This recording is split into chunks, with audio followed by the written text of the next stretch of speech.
Hopefully, ladder turns into this, and I could just grind dimensional shift all day. That's hopefully. I feel that. Hopefully, what happens. Very much.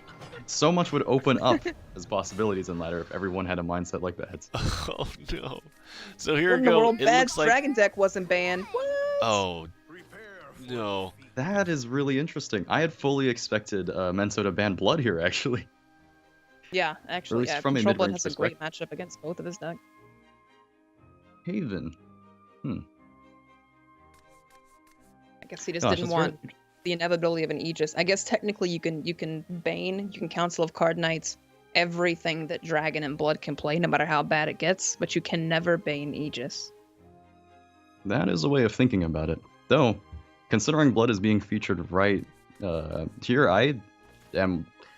I was thinking, as I was looking at their list, it just simply seemed like Blood was the obvious ban, and it has the most ability to just stick through and answer everything. It is the most responsive and actively able to stop aggression in its tracks.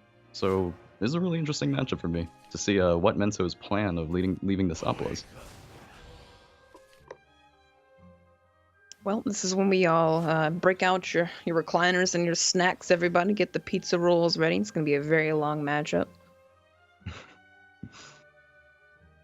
Probably longer than the last one, but, you know. Indeed. Bellinus, the play for Mensou. Probably not going to develop anything useful here for a while for most players. Both players. I find Bellinus interesting because to play him here, both offers Baad just a simple value trade, but at the same time, if he for some reason didn't go for it, then it's the ideal opportunity to use Demon Eater. Mm-hmm. True that, true that. Double Demon Eater kind of clogging up Mensou's hand a little bit, but yeah. Mm-hmm. So not much is going to happen during the actual game itself, Mofu.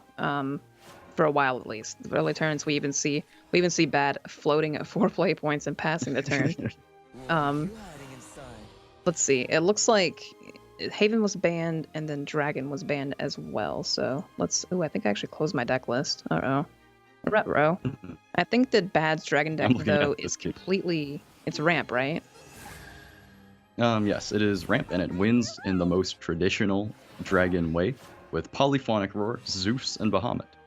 Alongside a neutral package with Sahagweel, Lucifer, Israfil, it is very similar to Baad's other lists, entirely built around just lasting. Okay. Interesting. So we'll probably see, and then Mensou obviously has a mid-range Shadow and a mid-range Sword. So, you know, realistically, like matchup-wise, these games should, in the long run, go to Baad. But, you know, like we said earlier, we covered that earlier. Who do you think is actually going to win this, Mofu? At the moment, I think my answer is going to completely depend on whether or not this Control Blood gets sliced out in this very game. Because Baad's choice of ban is pretty straightforward. She probably feels that PDK is the only obnoxious one of these lists that has a way to win that isn't part of a mid-range plan. So now Baad being able to choose only good matchups, how can I not say that I think Baad will win? But every time that I have doubted Shadow proves me wrong.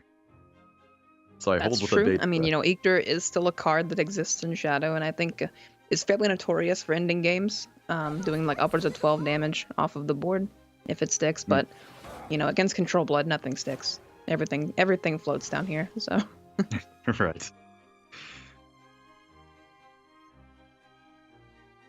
Oh boy. So I mean, have you played much ladder, Mofu, recently? Have you played against these decks on ladder? Kind of, but usually my ladder experiences have been failing to make PTP lists work in the wrong factions. Nice. So most of the time when I face any of these classes, it's usually from a losing perspective.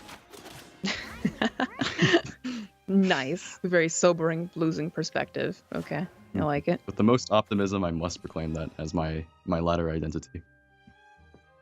So that's why I probably have a... Yeah, it probably leads me to having this mindset where any deck can always win because I'm so used to losing to everything. Nice, yeah. I can leave no... It's a better persona to have than most other personas out there, so... I suppose this is one of the edges of Mensou also. And as we can see here, though Control Blood is so dependent on playing cards with a lot of weights to them, a lot of Bane, Shadow is perhaps one of the only classes that really does not care in any way, and that they just have the capacity to deal with everything and move on. Between Lurching Corpse, the Zombie Party, they don't really lose any skip in their step when they have to stop to deal with things like Banes. Right. And this is before, both players are at 20 life, so it may not be known that this is before the 7 play point turn. But Mensou tried to make a board there to possibly Eater or Thane or anything really, but Emeralda with a Blood Moon active is just going to clear most of this, so. I suppose what it really comes down to, if Mensou wants to find any amount of aggression that actually sticks, it really is just a part of developing bodies with everything he plays. This is looking to be leaning towards Mensou's favor. Bahamut's a big swinger card, but Mensou could probably get a board going before that matters. And if he's able to get in some chip damage, he might just be able to end the game with Eater, so.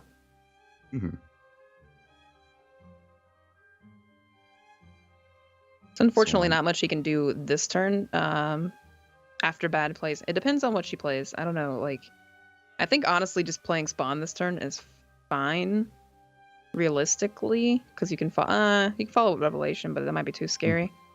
It's a lot of damage, though. She does have a lot of healing. If you were in this matchup, what would you play, Mofu? Would you go for the ballsy Spawn play, or would you go for the clear? Gosh, I think in this scenario, I'd figure I'm not in particular danger. This isn't a class that can deal with I can deal 18 damage off of 3 resolve zombies. I may have just simply dropped the Spawn, but I think the Scarlet Saber is also a very attractive option, and I don't I'm not confused by this play. I agree completely. Staying, obviously if Eater came down, you could have taken a lot of damage there. You also could have gotten hit by Lurching Corpse into some kill spell to punish you a little bit, but I don't know. I really don't know how Control Blood wants to play. Do they want to stay at max life the whole time, or try to end the game as soon as possible? Probably is not what they want to do at all. So not evolving, perhaps Baad also now opting to play around Soul Splasher, so as to get as much value as possible out of the Saber, but it's a perfectly good turn for Thane due to that. Right, beautiful Thane turn, really. Just these trade in perfectly, pushing 4 face. I think what I find most interesting now watching this matchup is the ability for Control Blood to last through and react to really anything. Everything can look as though it's going right for Mensou, getting a lot of value out of every card, but it's much less decisive upon how the game actually ends as compared to any other class getting this. As we can see, Mensou is doing a better job of working towards Tyrant than Drzello was, except the fact that he does not run it. Right, the classic, classic shooting yourself in the foot mentality. You have the win if it was in your deck somewhere, but it's not. It just makes me wonder how these shadows are going to end up being funneled. Mensou, running mid-range, has a lot of cards like Saber Alter that deal very handily with aggro, but have absolutely nothing to hit, or very, very little to hit versus control decks. Not even enough damage to deal with a Mr. Full Moon. Right, Mr. Full Moon, an amazing card, by the way. Don't bully him. I imagine Bone Chimera Death's Breath is just to play this turn. Honestly, if you bait out Bahamut, you can kill it for 0 play points and an evolve, so you don't really care, right? A very sturdy way to try to set up some actor damage, which continues to seem to be what Mensou is going to be doing here. A lot of Thane damage too, if just half of it gets cleared. So really it seems this matchup on the side of Shadow is just all about leaving open opportunities, and the second one lands, then that's a lot of damage. Though I suppose, really, I can only speak from inexperience. I only play losing decks. Only play losing decks. Well, some of the people who join tournaments also play losing decks, but double Bahamut, that could be a big deal. Slaps the first one down just fine. Okay. Dealing with Bahamut, in the case of Shadow, without a Lurching Corpse, seems to be fortunate that Mensou has so many shadows, and that these Thanes can refund ways to kill Bahamuts, but that also means using a cheeky little White King play also this turn with Eater can just gain rush into Bahamut, so. True. which could, you know, push Baad back into Vengeance, but also puts her down to 10. So, I don't know. I like that play a lot, actually. I agree with it. I think saving the Evo points and using Eactor for the full amount of value is a huge part of Mensou's ideal game plan. I agree. Also, the Banes aren't going to be used for much else anyway. It's kind of the best thing you can put them on, so never mind. Disagrees. Or could be going for this damage so as to evolve the White King for some more damage. Right, I think that is what's going to happen, yeah. Or if Mensou is even beyond either of our surmisings there, could just be saying that the Thane is probably obnoxious enough to deal with that he doesn't have to kill this Bahamut, but it would be a very risky play against an opponent he knows has tools such as Revelation. Which could punish that incredibly, so. I like this play a lot, though. This pushes Baad into Vengeance, but ooh, never mind. Whoa, Revelation. I was wondering. Because, Revelation, very play, luckily not in Baad's hand. This could have been punished pretty hard. Right. You have to very confidently think your opponent does not have Revelation to commit a Bane like this. Because I think knowing the opponent has many Bahamuts and many things you need Banes to deal with, then committing one of them in a way that might not actually kill a Bahamut, thus forcing you to use your other one, or to use all of the attack from an Eactar into one, I think is a very huge commitment of resources. I do actually like this play though. It's ballsy enough to work. It's a bold strategy, Cotton. You know, a very overplayed joke, but this really is a bold strategy, Cotton. Now, There's no amazing answer for this. Oh gosh. Diabolic Drain and Vampiric Kiss would then deplete Baad of anything else to do. Right. This also minimizes the white damage, but it also kills your... Okay, I like this a lot. I like this. Okay. This deals with it, but at the same time, this is I'm actually starting to see the brilliance of Mensou's Mensou's last evolve being used, so that's bad. That's bad news bears for sure. I'm now seeing one of the highlights of Mensou's play just now is that it was very obnoxious to actually try to get the Bahamut damage face, which is usually the puzzle one tries to solve when a Bahamut is left alive. He's also no longer scared of Revelation, as a Revelation would just kill Bahamut outright, so. Makes me wonder what Mensou is looking for and how he intends to deal with this.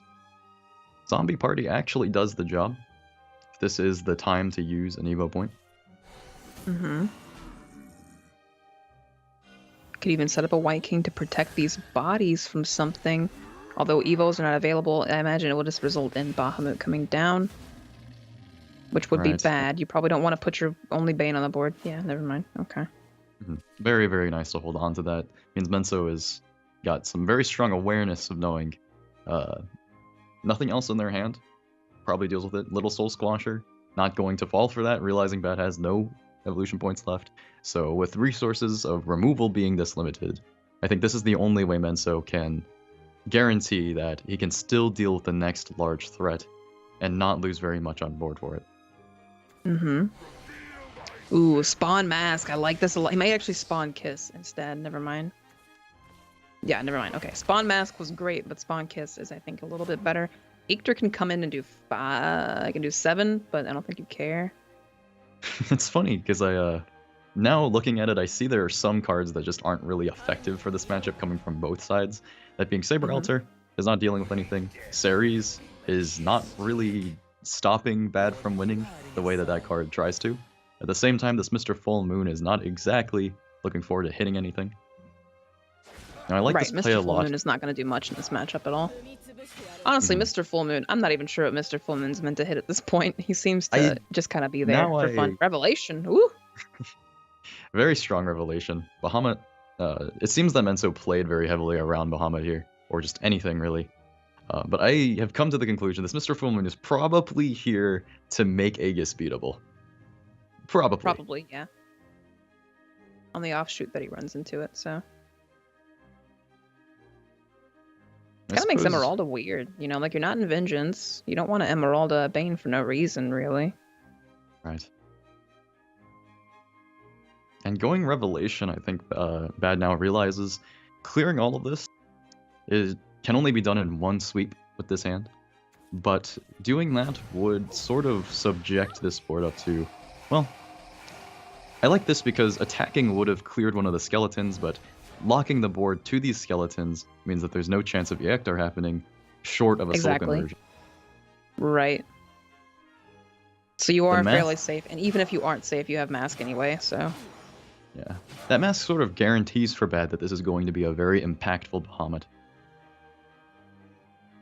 But, unfortunately for Bad, though, after Bahamut comes down, there's nothing left. Bahamut's just kind of it. This is an all-or-nothing Bahamut against Mensou's hand of 7. Right. We can see, actually, we can observe how useful cards tend to be or how much they solve by seeing how long they stay in the hand. And Emeralda and Mr. Full Moon now being left is indicative of how much AoE and being able to clear very much at once is so much more useful versus Shadow. I don't think Emeralda is going to be a very big deal coming up this matchup. Well, to be fair, you know, Mensou has held on to an Eector for a while now, so...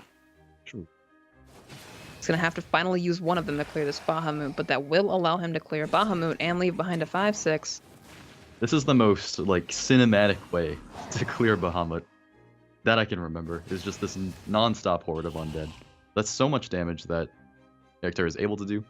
I think Mensou's very patient play of building up a gradual source of shadows to work with so that everything between White Kings, Eectors, just everything is active, I think is actually about to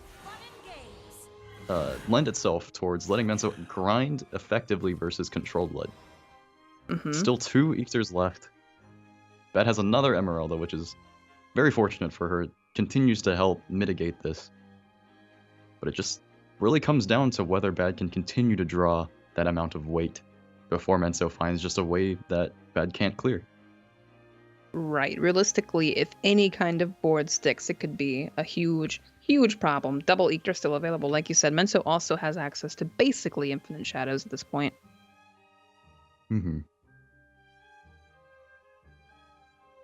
For all intents and purposes, so double Eector could close the game out pretty hard. Now, when exactly Mensou must make that decision to become or to go aggressive? Now that is a very interesting question. Hitting face here implies to me that Eector is coming down.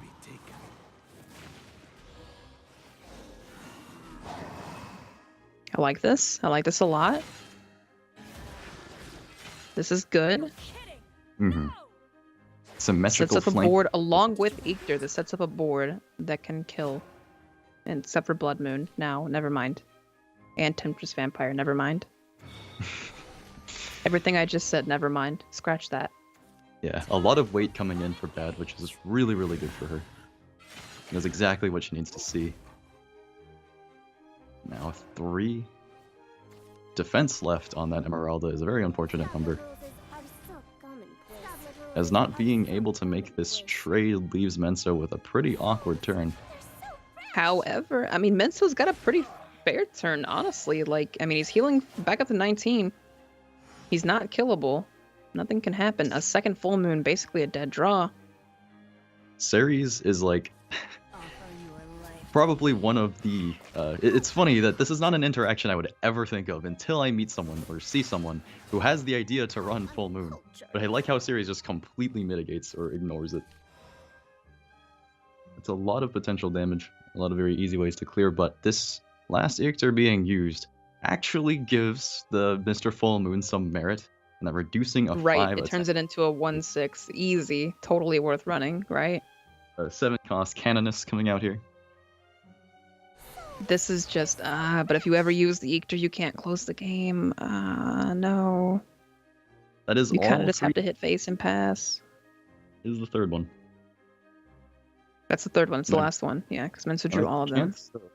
I think all Thanes have been used as well now. I think Mensou only runs 2. Yes, they have. Yes. Mensou's deck consists of absolute garbage cards, as in they're all probably like 2/2s, and Maybe like one more series, I think. Probably has one more Dark Blade Fiend, I think. That Belphegor is pretty big, actually. That can draw into some pretty useful cards. Indeed. And I think Mr. Full Moon is not exactly by himself going to prevent anything here. Baphomet. Okay, I imagine. There has to be something for everything. Ooh! Vampiric Kiss, great play. That puts Baad back to 12. Yeah, Baad very desperately actually needed something on those few draws. Otherwise, that full board spelled a lot of damage from Reactor. A very easy setup. What could have been lethal. Mm-hmm.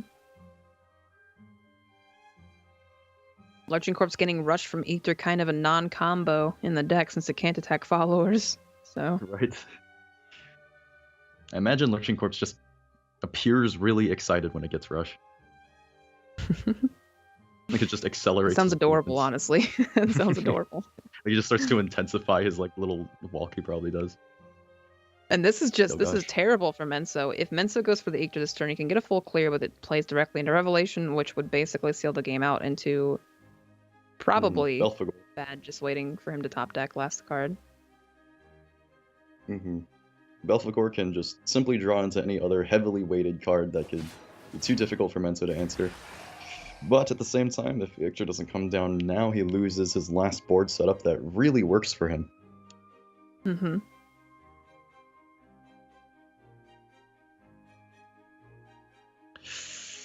The only way I can call this is I think Victor comes down this turn no matter what. I honestly don't think he does. If he comes down, you can't win. You're still at 19 life. You're not threatened to die. If he comes down, you can't win. I don't agree. That trade looks like it. No. I definitely see where you're coming from, but I also think that not playing Eactor is just as much of a still lose as not playing him. I think Mensou is simply driven down to his last resource, and playing this Eactor is in acknowledgement of that, rather than in defiance of it. And the quick snap Revelation into the not tempo still not playing Full Moon. And then Mensou just surrenders. He's just like, whatever. He knows the last 12 cards of his deck are basically garbage cards. They're just probably like one more series and one more Dark Blade Fiend, but oh gosh.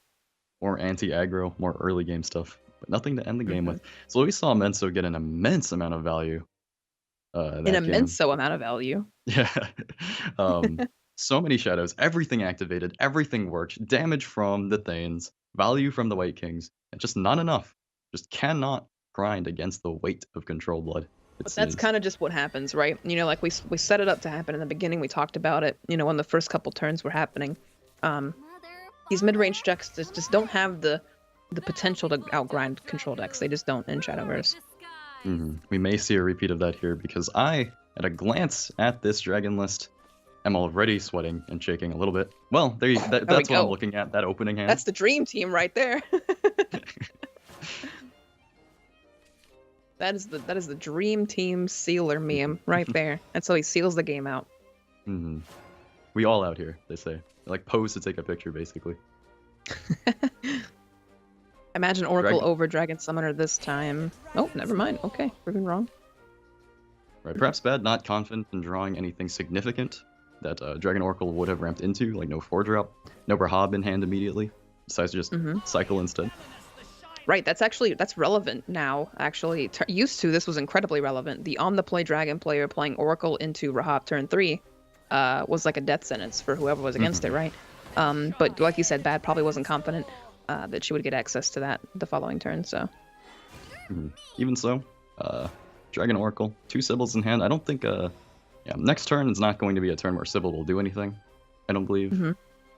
Turn still. So. It's literally not playable, so. 2 turns after that is when we'll actually see Baad just kind of hop aboard the ramp train. And once Polyphonic Roar gets dropped, assuming Mensou has a slow opener, I think that's a really, really bad sign for Mensou. It looks like that way, too. It looks like his next play is going to probably be a Ceres, which, while it's a great card, is more reactive and less proactive, which is what you need to be doing, I think.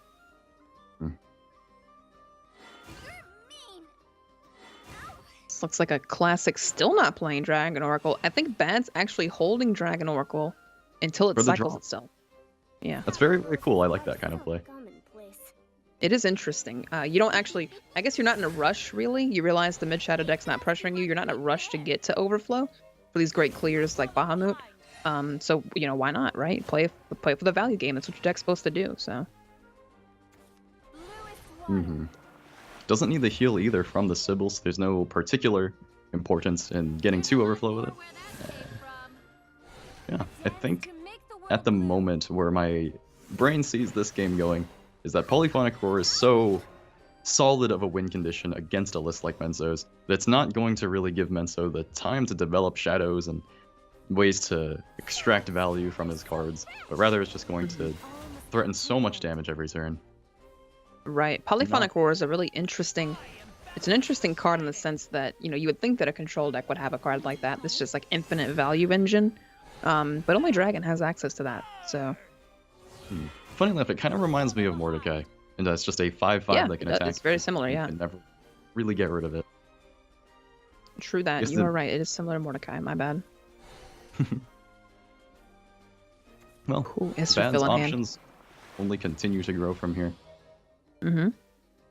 Every single play point now unblocked by Baad's next turn. And we see both evolves just quickly being used for board control. Baad doesn't really care about these evolves. I don't think she needs them to end the game anyway. Polyphonic Roar, a bunch of 5/5 dragons with Storm can end the game on their own, so the evolves aren't necessary as long as you get the board back with them. Well, Mensou has a very clean series trade, which doesn't really mean that much in the grand scheme of things. Catacomb, I like. Prince Catacomb, pretty solid. Not developing much of a threat, though. Only 3 1/1 bodies. Could just slap Israfil or Polyphonic Roar. Pretty safe. Even Bahamut is not that out of the question here. I think Baad has a lot of ways to approach this type of threat. Like she's going to go for the Rahab follow-up after this to be anti-Aether. Right. I like it. I like that very much. The shadows for Aether don't exist. The damage coming out of him isn't going to happen. Well, some damage can happen, but Baad 6 knows... could happen, right. But Bahamut follow-up would just close the game out after that, basically. Though, Mensou does have a Prince Catacomb now. Could continue to take this slowly in some ruthless attempt to defy the amount of value that Baad is going to be playing soon.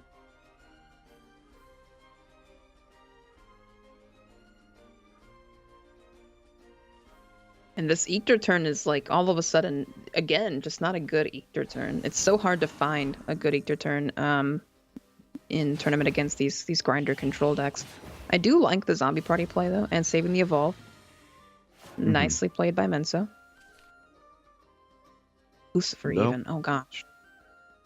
Alright, Baad just continues to have this plethora of ways to deal with everything, and everything does it perfectly. I imagine Bahamut, Bahamut just comes down. Okay.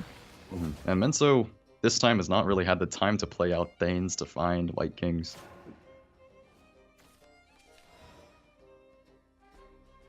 So there's no real way in this hand to remove or shove off that Bahamut at very best. This giant dragon is just here. It's just here to stay. And that's not good for Mensou. The only saving grace he has against this is that he can flood the board with a consistent number of skeletons so the Bahamut can't hit face, but that's honestly not a place you want to be against the Bahamut. You think this turn is appropriate for... I was about to ask if you think that Polyphonic Roar was right there, but Lucifer, interesting, because this means that Baad is making a statement of play whatever you want, do however much damage you want. I am not feeling it.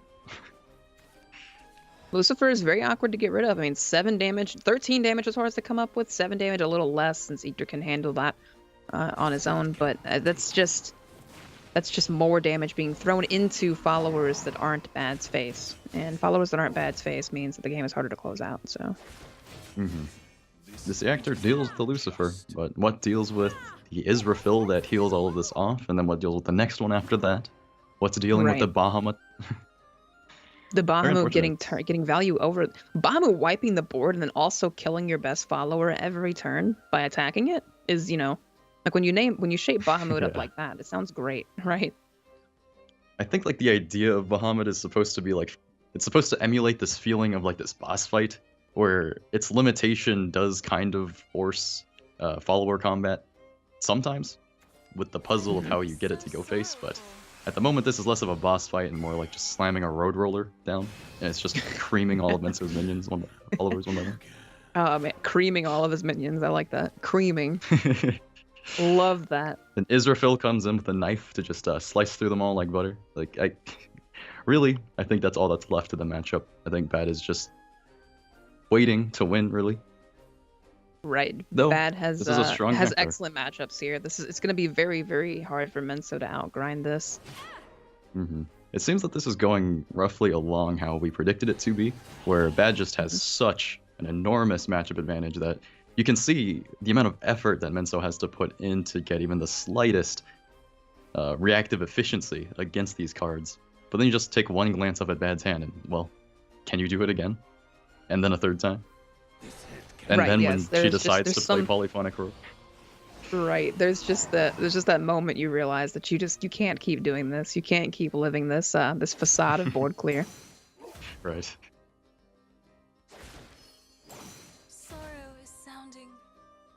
Getting in what seems like a relevant amount of damage is going to just be flipped into nothingness. I do like this play, though. I think that, for what it's worth, this is the most value Mensou can derive from. Oh yeah, this for hand. sure. Especially evolving the Lyrial here too. It's the best play you could have made, given the situation. And this Ignoring show the of Bahamut, aggression. obviously. Right. Well, there's Zeus, just in case a ward was necessary on top of all of this. On top of everything, the board clear coming down this turn. I can perfectly imagine second Bahamut being here. Yep, Cleans the stuff with definitely. ease, so has nothing left. Mensou still I can has imagine kind of a pseudo out in the sense that he could still find Thanes. He's drawn half his deck and no Thanes, so... It's huge. Unfortunately, this draw leaves Thane out of play. Death's Breath is still out there. It's The rip. Lurching Corpse also could have been very significant just a little bit earlier, but so much more has to go right for Mensou to be able to hold a candle to the remainder of Baad's health in order to really have an advantage or an advantageous position in this matchup. As opposed to Baad, who can calmly just play one thing every turn, and that itself forces Mensou to make another series of plays and hoops to jump through. Right. It's been a while since we've seen just traditional Ramp Dragon do this to players, but this is kind of what... Imagine if Ouroboros were still like a common card with infinite healing. This would be... We'd be back in the good old days of TOTG, right? Right. We actually have a lot of Bahamut history actually of goes face casting. too, so... Ooh, oh gosh. Well, Mensou is not dead here. This is an opportunity to play the Thane. Finding some way to pop this Lurching Corpse could be very significant. And Baad did just use a Breath of Salamander, so this like, overextension could turn into something bad. It's a lot of damage that she's now giving this Thane by throwing it in that way. Second Bahamut. Bahamut, so the board is clear. The board is just clean. Now there's a White King. Both players at 7 life. I feel as though... This is actually great turn for Mensou. This is great. Okay, I like this a lot. I almost feel as though No more Baad Bahamuts. may have played a little bit too conservatively. I feel like the finishing strength of Polyphonic Roar, or perhaps the threat of another Israfil, might have been a little bit more significant in the earlier parts of this game. This Grimnir draw doesn't solve this. Doesn't. Nothing she can do solves this. This actually, you might be right. This actually might be the turnaround turn. So 11 Where health Mensou off. just from playing for value ends up actually doing enough damage. I was completely willing to call this Baad's game, but I feel as though the Polyphonic Roar was an integral piece of winning it. As the Zeus comes down, I believe Baad is making this decision because healing off the Israfil is not reliable enough damage mitigation, and so she'd rather mitigate it all and then let Zeus go 1 for 2 and try to grind out Mensou. And as I described the advantage Mensou has, I'm starting to lose a bit of confidence just because of Skull Beast. Skull Beast drawn is terrible, yeah. Yeah. That could be the plug in Mensou's stride. Ooh, as that's... it's tripping. Nah, Lucifer would be better than Israfil here. So he's going to slap Israfil. So if Israfil sticks, she'll end the game on her own. Eater top deck won't win the game. and Bone Oh. Chimera wins the game. Yep, that's an instant surrender from Mensou. Wow. I think There it this is. actually relates to I- an observation you made. Yeah. It's actually the Baad plays these immensely long, grindy games and just wins them. Brought the decks to play the distance and just forces these players into interactions that they may not have seen too often.